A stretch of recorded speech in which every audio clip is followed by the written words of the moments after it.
Oh ya, kalau tidak ini ada pertanyaan dari Pak Ragil melalui YouTube. Katanya Pak, katanya ada yang membolehkan, ada ustadz yang membolehkan kita masuk masjid, sholat tahiyatul masjid, sholatnya pisan 2 rakaat, niatnya untuk 2 niat, 1 tahiyatul masjid, yang kedua untuk sholat sunat qobliyah subuh. Ya, seingat saya dulu pernah menyampaikan di mimbar ini, di forum ini, monggo saja kalau itu ada ustadz yang berpendapat seperti itu. Kalau saya kok kepingin dia mendatangkan dalilnya itu apa? Sing dinggo kegondelan, kekancingannya itu apa?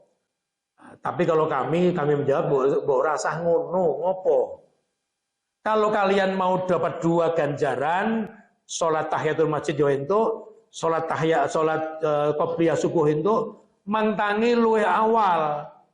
Wudu dari rumah, kemudian jawab adzan, dongo bar adzan, kemudian lakukan sholat fajar subuh 2 rakaat di rumah. Suratnya pendek saja, kemudian segera keluar rumah, dikunci ojo lali, kemudian berangkat ke masjid, tekan masjid, sholatlah 2 rakaat untuk tahiyatul masjid. Maksimum ganjaran panjenengan. Jawab adzan, ganjaran besar. Dongo beradzan, salawat Nabi, kemudian Allahumma rabb hadhihi da'wati tammah sampai selesai, ganjarannya besar. Sholat 2 rakaat qobliyah subuh neng omah, ganjarannya lebih besar daripada di masjid. Hadis Nabi. Kemudian keluar dari rumah, sikile dilakokke, apa meneh nganggo donga bismillahirrahmanirrahim, la haula wala quwata illa billah, mlaku. Sikil siji dilakokke, sikil siji dilangkahke, nggogroke dosane kan masjid. Tekan masjid sikil tengen se sambil membaca selawat Nabi, Allahumma sholli ala Muhammad wa ala ali Muhammad. Ya Allah maftah li abwaab rahmatik, tambah ganjaran meneh. Tekan jero kok jame saya memungkinkan salat tahiyatul masjid, ganjarane tambah meneh. Terus penjenengan takbir awal salat subuh nggih, nyanyi buri makmum Allahu Akbar, imam sudah Allahu Akbar. Dalam detik berikutnya penjenengan takbir Allahu Akbar, itu sangat maksimum ganjarannya. Artinya takbiratul ihram penjenengan hampir bersama dengan imam. Imam maca Allahu Akbar, takbiratul ihram, Anda sudah ada di bawahnya, di belakangnya, sebagai syahid, sebagai saksi. Maksimum. Dilala imamnya macane surate dawa an-naba, samsaya penjenengan mulai, oh nggawa tas sepira gedene, nggo ngepaki ganjaran mboten cukup. Niku nek diterjemahke. Jangan hanya kepengen ganjaran itu ning nindakane cilik-cilik simpel tadi, sekali sholat kayak peribahasa sekali dayung 2-30 terlampaui. Wah, janganlah begitu. Kalau saya menjawab jangan seperti itu. Nah, kepengen ganjaran lori tadi lakukan itu, wah itu maksimum. Nah, tekan masjid kok mengenak jam 2 menit, ya sudah sholatlah. Kalau belum sholat qobliyah subuh, tidak usah sholat tahiyatul masjid, langsung qobliyah subuh. Nabi itu, ini saya tambahkan, hadisnya banyak. Kalau subuh, ya, Nabi itu sholat malam dulu, terus kelikaran itu, sambil rebahan. Kemudian sering bila datang sholat ya Rasulullah, Nabi pun manjing, Nabi ya. Kemudian Nabi berdiri sholat di rumahnya 2 rakaat. Kemudian baru Nabi ke masjid. Monggo masjid Nabi itu kelingan-kelingan tembok baru ke masjid. Jadi Nabi kalau sholat fardu itu kita belum pernah menjumpai Nabi sholat tahiyatul masjid. Untuk sholat fardu ya, dari rumahnya langsung masuk masjid. Begitu Nabi datang, Bilal atau Ibnu Ummi Maktum, kemudian dia qomat. Nah, kemudian muncul pertanyaan, jadi Nabi sholat tahiyatul masjid kapan? Kan gitu. Nah, ini disinyalir dan ini juga didukung oleh data hadis. Misalnya Nabi lelungan. Misalnya biaya beriki itu neng Yogyo. Terus kan Yogyo itu Nabi masuk masjid Itu tahiyatul masjid dia. Tahiyatul masjid atau bepergian itu tiba-tiba tidak kemudian. Tapi kalau yang sholat-sholat fardu, saya belum pernah menemukan. Tolong nanti bagi ada yang ingin tahu informasi Nabi sholat fardu di masjid Nabawi atau masjid di Masjidil Haram, kemudian dia sholat sunat, tahiyatul masjid, baru kemudian sholat fardunya ini saya membutuhkan informasi itu. Tapi sementara ini yang saya temukan adalah yang seringkali itu subuh ya, banyak Nabi masih rebahan, tidur-tidur ayam gitu setelah sholat malam, kemudian Bilal menggugah Nabi, subuh-subuh Nabi sudah sholat, sudah mancing, kemudian Nabi kemudian berdiri, kemudian sholat 2 rakaat di rumahnya, baru dia keluar, kemudian untuk ngimami sholat subuh.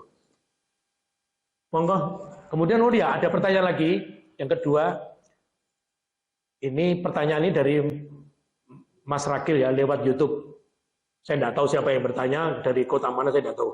Pak, saya belum lama mati suami saya. Artinya ini seorang wanita yang janda, 8 bulan yang lalu. Beritanya dari Pak Rakil begitu. Kemudian, aku mau, oh ini ya, kalian loh. Kemudian wanita ini bertanya, jadi suaminya sudah meninggal 8 bulan yang lalu, saya pernah, atau saya malah sering, saya tidak tahu, saya pernah bermimpi, dalam mimpi itu, mimpi ketemu sama suaminya. Bingung. Mimpi ini, mimpi ketemu apa mimpi, wah, mimpi kumpul. Mimpi kumpul kali garwane, apakah saya harus mandi besar? Takon kok aneh-aneh tuh. Maka jawaban saya, iya harus mandi besar. Ini didukung hadis. Ada seorang wanita tanya kepada Rasulullah, Nabi, untuk sebuah kebenaran kami tidak ada malu-malunya. Nah, ini kalau terjemahkan bebas ya. Nabi untuk sebuah kebenaran al-haq, saya tidak malu untuk bertanya Nabi. Oh iya, takkan apa? Apakah wanita itu juga harus mandi kalau dia bermimpi? Gitu ya. Maka Nabi jawab, oh ya, kamu harus mandi kalau kamu bermimpi. Mimpi di sini adalah, maka muncul kata-kata al-ma'u minal ma'. Arti letter luck-nya air itu, atau wajibnya air, wajibnya ono banyu kuwi mergo banyu. Artinya sebetulnya wajibnya mandi itu karena keluar cairan. Atau kalau laki-laki karena keluar sperma. Tapi kemudian saya pernah mendapat pertanyaan berikutnya di masjid yang lain, Pak, apa betul suami istri itu kalau kumpul, maaf ya ini ilmu, sekali lagi ini ilmu. Dan laki-laki tidak keluar sperma, apakah tidak mandi, dia tidak wajib mandi? Katanya ada ustadz yang mengatakan air itu dari air. Tegese wajib adus mandi banyu, kuwi mergo ana banyu, karena keluar air. Bagaimana laki-laki kalau berhubungan dengan istrinya dia tidak keluar sperma, tidak keluar air, ini kemudian dia tidak mandi dengan berpegangan pada hadis ini. Kalau hadis tadi dipegang, ia nora keluar air, ora wajib mandi. Gitu. Maka kita katakan tidak. Hadisnya betul, tapi cara memahaminya tidak begitu. Karena apa? Karena untuk mandi, hadisnya sangat banyak. Di antaranya tidak hanya dari air itu diwajibkan karena ada air, tidak hanya itu betul. Ini orang menggui hadisnya. Ada lagi hadis yang lain, kalau kamu kumpuli istrimu, atau apabila bertemu 2 khitan, idza taqal khitanani, kalau 2 khitan bertemu, faqad wajibal ghuslu, maka sudah harus mandi wajib.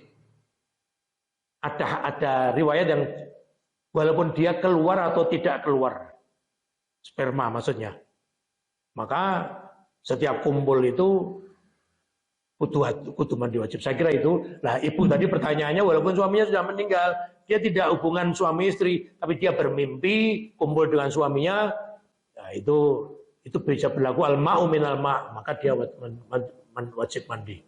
Saya kira kok begitu, matur nuwun. Mungkin masih ada, saya berikan waktu sebentar, satu lagi pertanyaan, monggo. Oh ya, tidak apa-apa, orang yang tidak tahu tidak apa-apa. Orang yang tidak tahu itu tidak apa-apa. Hanya ya dieling-eling. Besok meneh aja ngalamun. Enggak apa namanya. Saya kira begitu, tidak apa-apa. Silakan yang lain, Bapak-bapak, satu lagi kalau masih. Monggo Ibu, segera to the point. Jadi orang kumpul dengan suami istri, belum mandi dia sholat gitu. Ya kalau tidak tahu tidak apa-apa.